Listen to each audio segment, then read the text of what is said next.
Hello, and thank you so much for being here and supporting me. Everything I share is purely speculative and reflects my personal views. If you find this video interesting and helpful, please support me with a like and leave a comment.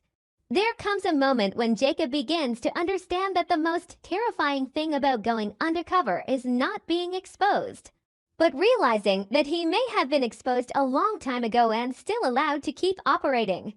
That realization does not come to him through gunfire, nor in the instant a steel door slams shut behind him. It comes more slowly, more coldly, more cruelly, like a thin shard of glass slicing deeper and deeper into his nerves. Because when he looks back on the past few weeks, everything suddenly feels far too perfect in a deeply sickening way. The times Grayson seemed unusually hot-tempered, the moments Lia appeared at just the right time to calm things down, the clues that seemed to fall into place by accident before his eyes. None of it looks like carelessness anymore. It all looks like a chain of bait, laid out with such precision that it was only waiting for someone desperate enough to bite. And Jacob, who had always believed he was getting closer to the dark core of the plasma circle, suddenly realizes that perhaps, from beginning to end, he was the one being led. The key point begins with Lia, not Grayson. That is what makes this picture far more dangerous than it first appears. Grayson may be the kind of man who frightens people on sight, the kind who carries anger like a weapon and seems ready to use violence to overpower anyone who crosses the line he has drawn. But Lia is different. She does not need to shout, to lash out, or to stain her hands too early. She watches, she remembers. She compares every slight mismatch in someone's gaze, every unconscious pause, every moment a person tries to look normal yet reacts half a beat too slowly to sensitive information. It is Lia who first notices something unusual about Izaiah, not because he makes some major mistake, but because she is patient enough to hear what others ignore. Izaiah is far too calm in situations where an ordinary person would either be afraid or curious. He asks fewer questions than necessary, yet when he does ask, he touches exactly the part an outsider should not know is suspicious. Lia recognizes that pattern before Grayson truly starts paying attention. To her, Izaiah does not look like a naturally curious man. He looks like someone measuring the structure before breaking down the door. But the one who fascinates Lia more is Jacob. If Izaiah is subtle irregularity, Jacob is emotional instability, and that is exactly what makes him easier to lure.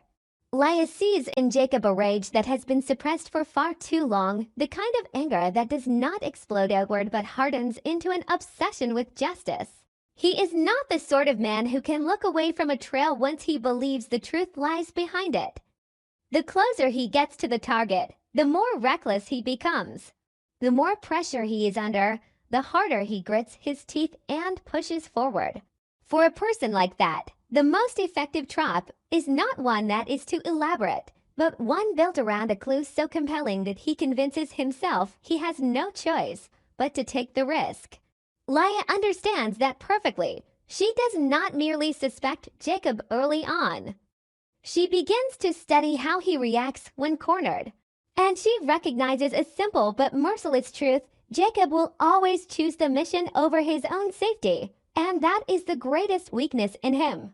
That is why the clue about Lia Jean does not appear as a mistake, but as a gift designed specifically for two desperate men who want to win. It is too unusual to ignore, yet crude enough that a clear-minded person should be suspicious. A phrase that sounds like a transaction code, half meaningless and half suggestive, tied to what seems like a minor transport branch in the plasma circle's underground operation.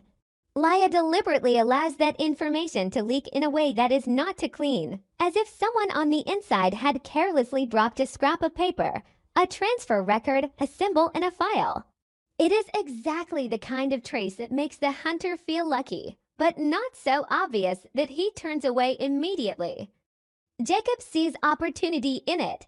Izaiah sees something artificial. One man is driven by the hunger to break the case. The other is held there by the fear of missing the only link leading to the center of the network. Two different states of mind, yet both leading to the same decision. And that is exactly what Lia wants. Grayson does not object to the plan. He only shifts his role within it. If Lia is the one arranging the board, Grayson is the one making sure every piece moves in the right direction through fear. He deliberately keeps playing the role of an impulsive brute, quick to anger, reactive, and excessively violent. He lets others assume that even if he knows something, he's nothing more than the muscle for a larger organization. It is the perfect mask, because no one guards themselves carefully against a man they think only knows how to use his fists. But beneath that exterior, Grayson calculates every step with precision. He does not make a move the moment he suspects Jacob is undercover, because catching a man too early only gives him one name. If he lets Jacob continue, lets him believe he is still safe, then he can trace the entire web of people Jacob communicates with, the backup meeting points, the escape routes. Even the pattern of how he reports when he thinks he is close to a major secret. Grayson does not need Jacob dead. He needs Jacob useful. That is why the timing matters so much. Not when Jacob is alone. Not when only Izaiah has shown a crack, but when both of them appear around a matter directly connected to the plasma circle. Only then does the trap reveal its real value. Only when both names are placed together inside a sealed space can the organization confirm that this is no longer coincidence or personal curiosity. It is a coordinated threat, and if these two have charged in together, then surely there are others outside waiting for a signal from them. Lia understands the psychology of undercover investigations. When a clue that seems enormous appears at the exact moment pressure is at its highest, the hunter reacts faster, with less caution, and becomes more likely to make mistakes. She does not release the information about Lia Jean in a quiet moment. She chooses the precise time when Jacob and Izaiah are both surrounded by failure, suspicion, and exhaustion. When people are pushed to their limits, they cling to hope even when hope smells like danger. She places the bait directly into the fracture in their willpower. The meeting point Jacob and Izaiah arrive at initially looks like a breakthrough. A warehouse hidden enough to suggest wrongdoing, active enough not to seem like an obvious abandoned set. The entry system is locked electronically, the cameras are densely arranged, and the delivery traces line up almost perfectly with the Lia Jean code. There are crates, records, numbers, even names that seem harmless on their own but form a frightening transport network when pieced together. Jacob sees a final wall that is about to be smashed down. Izaiah, from the moment he steps inside, feels that something is wrong. The space is too neat. The traces are too clear. The pathways seem deliberately opened as if to direct their eyes toward one exact place. But his silence in that moment is not because he fully believes this is an opportunity. It is because he knows Jacob will not turn back now. If Izaiah walks away, Jacob will still keep going alone. And the thought of letting his partner step into something so terrifyingly perfect unsettles him even more than the trap itself. He remains silent not out of naivety, but because loyalty can sometimes be a form of self-destruction. The moment the truth reveals itself does not come through a blazing confrontation, but through a cold, stomach-turning shift in reality. The doors lock, the lights change color. The cameras all angle downward at once. The alarm does not sound to summon help, but to mark that the performance has begun. The data on the screens changes from transaction symbols to evidence of illegal intrusion. Footsteps echo from several directions, not with the chaos of a chase, but with the precision of positions assigned in advance for people stepping into their roles at exactly the right moment. Jacob immediately understands that he is no longer the hunter. He has been turned into evidence. The entire place is not a real center of operations, but a fabrication made convincing enough for him to condemn himself simply by being there. If any footage is released, the outside world will not see an investigator tracking criminals. They will see two intruders breaking into a sensitive site, appearing in exactly the wrong place at exactly the right time amid data that can be edited however needed. Lia does not merely want to catch them, she wants to destroy their credibility. Grayson appears last, as if he wants to stretch out a few more beats so Jacob and Izaiah have enough time to feel the collapse inside themselves in full. He does not need to throw a punch immediately. What makes him most frightening in that moment is his calm, almost detached composure.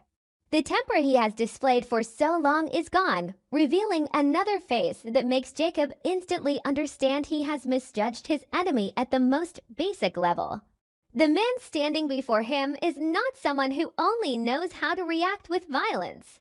He is someone patient enough to watch his prey step into the cage on its own, and cruel enough to keep that prey alive only to open other doors through it.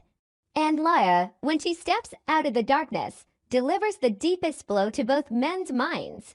Not because of anything she says, but because her presence confirms everything Jacob does not want to believe. This was never a lapse. This was a psychological experiment, and they were the subjects being studied. What Grayson and Lia want has never been only Jacob or Izaiah.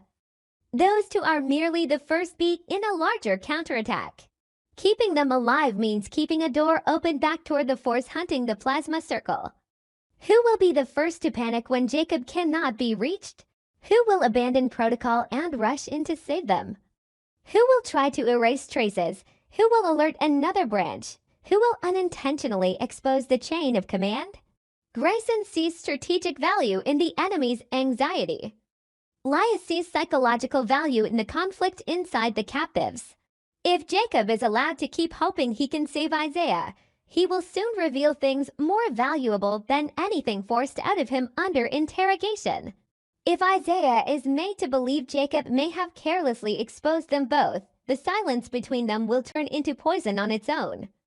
A good trap does not need torture too early. It needs doubt. It needs trust broken into small pieces and then left for the victims to cut each other with. And then a narrow escape route is deliberately left behind, not clear enough to be called mercy, but real enough for Jacob to notice. That detail makes the entire game even more terrifying. If Grayson only wanted every path closed, this would be much simpler. But he leaves behind a possibility of choice. A gap that could be used either to save himself or try to bring Izaiah with him. A fragile chance so suspicious that anyone who notices it would immediately doubt it, yet in desperation cannot help considering it. He does not leave that opening out of softness. He wants to see what Jacob will do when forced to choose between the mission and a human life. If Jacob leaves Izaiah behind, there will forever be a wound between them that never heals. If Jacob stays, he proves himself easier to manipulate because he always places moral duty above survival. No matter which choice he makes, Grayson and Lia win on the psychological front. Because they do not only need to catch these two men. They need them to doubt themselves even after walking out alive. The most horrifying possibility is not whether Jacob and Izaiah will be killed. It is the possibility that one of them will be released. Not out of luck, but because that would be the perfect next move in the Plasma Circle's game. One survivor, one missing man, one account full of holes, a chain of altered evidence, and guilt eating away hour by hour. The one who is released becomes reverse bait. Anyone who rushes in to protect him steps closer into the organization's sights. Lia understands the value of a traumatized survivor better than the value of any corpse. A corpse ends fear. The living carry fear outward and spread it. She is involved too deeply in this plan for it to be only loyalty to the organization. There is something darker and more personal driving her. It may be ambition, a desire to climb higher through a clean and impressive success. It may be a personal hatred for men like Jacob and Izaiah, men who still believe law and conscience can overcome corruption. Or it may be something simpler and more frightening. She genuinely enjoys watching decent people be forced to act like criminals. Meanwhile, Jacob's anger is no longer aimed only at Grayson or Lia. It turns back on himself. He is angry that he saw how artificially perfect everything was and still kept moving forward. Angry that he dragged Izaiah into the same darkness even though deep down he knew something was wrong. Angry that his belief in justice, the thing he once considered strength, could be stripped apart by someone like Lia and coldly manipulated into weakness. As for Izaiah, his anger is not loud but dense and suffocating. He is angry at Jacob for his recklessness, angry at himself for not pulling his partner back when he still had the chance, angry at a world where loyalty and wisdom sometimes stand on opposite sides. Between them a fracture begins to form without words. Neither wants to believe the other led him here. But in the darkness of collapse, that thought still slips in like poison gas. And that is exactly what Grayson and Lia want. Even so, the most frightening question does not remain inside that locked room. It exists outside it, in the empty spaces between all the steps that seemed reasonable before Jacob fell into the trap. Too many things aligned too conveniently, too much pressure arrived at exactly the right moment. Too much information appeared just sufficient to push him in only one direction. That raises a possibility more cruel than any other theory. Perhaps Jacob was not exposed because of his own mistakes alone. Perhaps from the beginning someone on his side had been quietly adjusting his path, narrowing his options, driving both him and Izaiah exactly where Grayson and Lia wanted them. A traitor does not need to hand over names directly. All they have to do is guide the victims through decisions that feel like their own. If that is true, then this capture is not the end of a plan. It is only the doorway into a larger, deeper, and more painful betrayal. And that is what makes the Plasma Circle's counterattack feel like a true purge. Not just a purge of those hunting them, but a purge of trust among the people still trying to stand on the side of the light. Grayson continues releasing false information even after taking control of Jacob and Izaiah, because the ultimate target was never merely their silence. The target is the person who will lose control when they hear the two men have vanished. The arm that reaches out to save them, the high-ranking mind that still thinks it is safe. The fake warehouse, the fake code, the fake transaction, all of it is only the first stage of the performance. The real exchange may have already happened elsewhere long ago, under a name more harmless, cleaner, and less suspicious. And everything Jacob and Izaiah have seen is merely the organization's cruel message: you were never hunting us. We were using you to flush out the shadows hiding behind you. If there is anyone sharp enough to realize early that this is not an ordinary disappearance, that person will have to face the truth Jacob is now being forced to swallow piece by piece in this war. The enemy is not only strong because they are ruthless, but because they are far more patient than decent people. And when an organization like the Plasma Circle no longer wants to stay hidden, but begins actively striking back by turning justice itself into a trap, then the story is no longer simply about who is right and who is wrong. It becomes a battle over who can endure longer before anger, fear, and the feeling of betrayal break them from within.